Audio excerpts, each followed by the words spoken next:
അല്ലാഹുവിന്റെ ഒരു ചോദ്യമുണ്ട്, അഫാമിനൽ ഖുറാ അയ്യതിയഹും ബഅസുനാ ബയാതൻ വഹും നായിമൂൻ.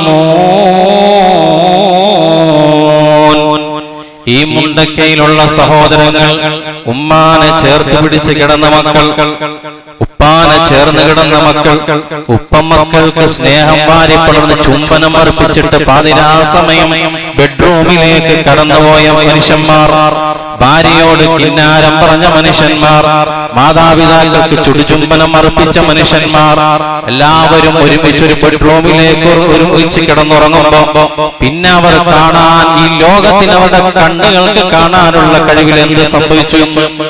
ഒരു മയ്യത്ത് കണ്ടിട്ട് വല്ലാതെ ഹൃദയസ്പൃക്കായി പോയി. മാതാപിതാക്കളും മക്കളും ചേർന്ന് കെട്ടിപ്പിടിച്ച് 5 പേര് ഒരുമിച്ച് കിടക്കുന്ന ഒരു മയ്യത്തിന്റെ ദൃശ്യം, മയ്യത്തുകളുടെ ദൃശ്യം.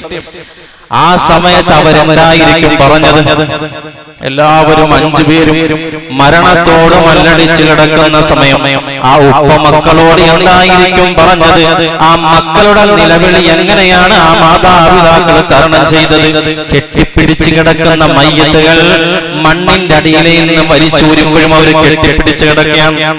ഒരു കുടുംബത്തിൽ നിന്ന് 16 പേര് നഷ്ടപ്പെട്ടു നിൽക്കുന്നവന്റെ ആ മുമ്പിൽ അവനോട് എന്ത് വാദാണ് പറഞ്ഞു കൊടുക്കേണ്ടത്? ഏത് ഖുർആനായത്താണ് പരിചയപ്പെടുത്തി കൊടുക്കേണ്ടത്? എല്ലാം തകർന്ന് ജീവിതകാലത്ത് മുഴുവനും സമ്പാദ്യം നഷ്ടപ്പെട്ടവന് ഇനി ജീവിതത്തിൽ ഒരിക്കലെങ്കിലും എന്തെങ്കിലും കണ്ടിട്ടൊന്ന് ചിരിക്കാനുള്ള മനസ്സ് അവനുണ്ടാകുമോ? അള്ളാന്റെ ചോദ്യം, അഫഅമിന അഹ്ലുൽ ഖുറാ ആതതിയഹും ബഅസുനാ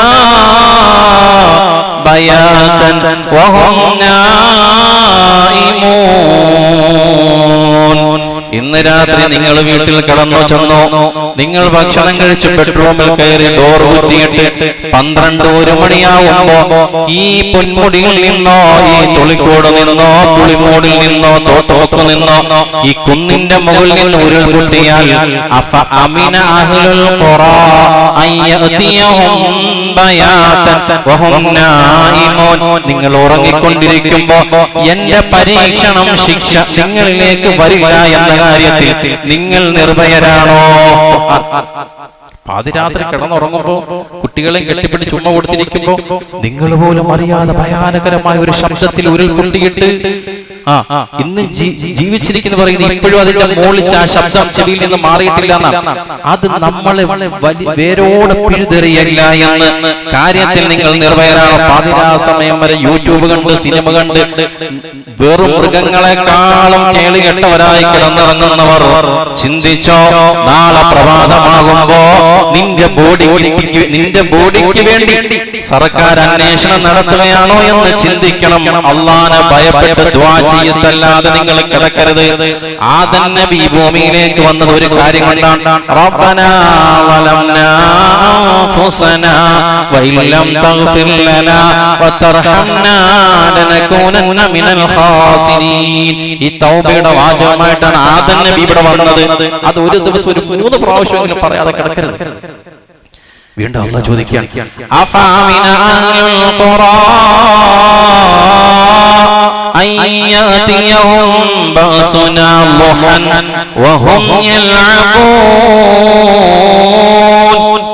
നിങ്ങൾ നട്ടുച്ച സമയം ദുഹാ ടൈമില് അവിടെ ഇരുന്ന് ഇങ്ങനെ കളി തമാശയും ക്രിക്കറ്റും തമാശയൊക്കെ പറഞ്ഞ് ഫിത്ന പറഞ്ഞിരിക്കുമ്പോ എന്റെ അദാബ് നിങ്ങളിലേക്ക് വരില്ല എന്ന് നിങ്ങൾ അക്കാര്യത്തിൽ നിർഭയരാണോ?